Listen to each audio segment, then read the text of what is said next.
तो आइए जाने कि वास्तव में आइलैंड पर क्या हो रहा था और क्या वहां से भाड़े के सैनिक जिंदा बच निकल पाते हैं। एडिसन ने चेज से कांटेक्ट किया था और उसे बताया था कि वह ऐसे लोगों की तलाश कर रही थी जो उस मिशन में मदद कर सके जो वो मिशन करने जा रही थी।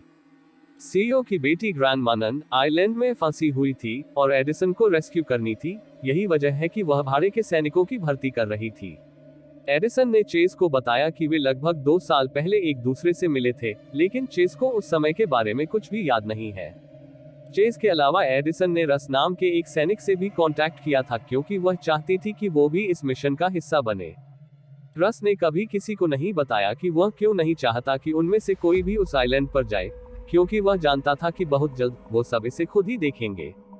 ये डिसीजन लिया गया कि चेज, एडिसन और डेक्स एक दिशा में जाएंगे और रस टैग और कोर्ट आइलैंड के दूसरे कोने में लड़की की तलाश करेंगे। एडिसन का समूह जंगल में खोज कर रहा था जब उनकी मुलाकात डॉक्टर गैरेट नाम के एक इंसान से हुई। आइलैंड पर कुछ बहुत ही अजीब चीजें हो रही थी और हर एक खोज के साथ समूह और भी कंफ्यूज हो गया। करीब से देखने पर एडिसन और अन्य लोगों को एहसास हुआ कि ये ज़ॉम्बी ह्यूमनॉइड्स उनके क्लोन्स थे, मगर उन्हें इस बात का कोई अंदाजा नहीं था कि ये ज़ॉम्बी कैसे अस्तित्व में आए थे। गैरेट सब कुछ देखने के बाद एक थ्योरी लेकर आए जिसने आइलैंड पर होने वाली घटना को समझाने की कोशिश की। तो फिर एक प्रकार का वर्महोल था जो आइलैंड को घेरे हुए था और हर 3 दिन में एक क्वांटम घटना घटती थी जिसके कारण उसी व्यक्ति का एक नया क्लोन आइलैंड में आता था।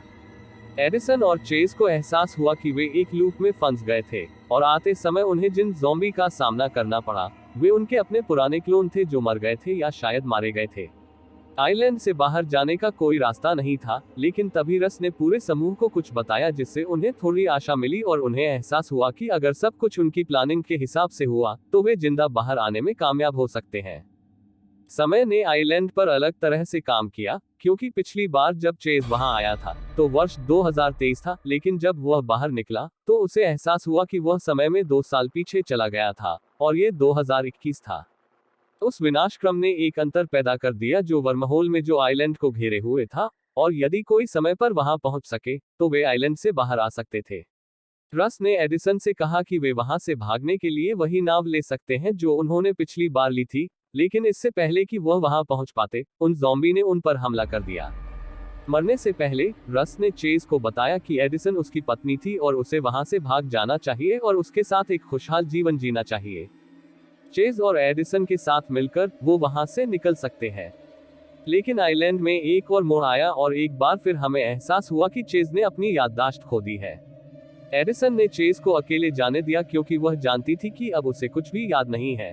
अगर वह उसे सच बताएगी तो भी वो उस पर विश्वास नहीं करेगा। हो सकता है कि वे पहले लाखों बार आइलैंड पर आ चुके हों और वे भविष्य में भी वापस आते रहेंगे। तो एक बार फिर लूप के खत्म होने के बाद एडिसन चेज से मिली और सब कुछ ठीक उसी तरह से हुआ जैसा कि हो रहा था। ये खोज तब तक जारी रहेगी जब तक कि एडिसन और दूसरे लोगों को उन लोगों पर काबू पाने का कोई रास्ता नहीं मिल गया जो लगाम खींच रहे थे और उन्हें लैब में चूहे बना दिया था, या शायद अगर वे स्टेसी को बचाने में कामयाब होते तो उन्हें एक अलग रास्ता दिखता। The end. Thank you for watching. Please support and subscribe my channel.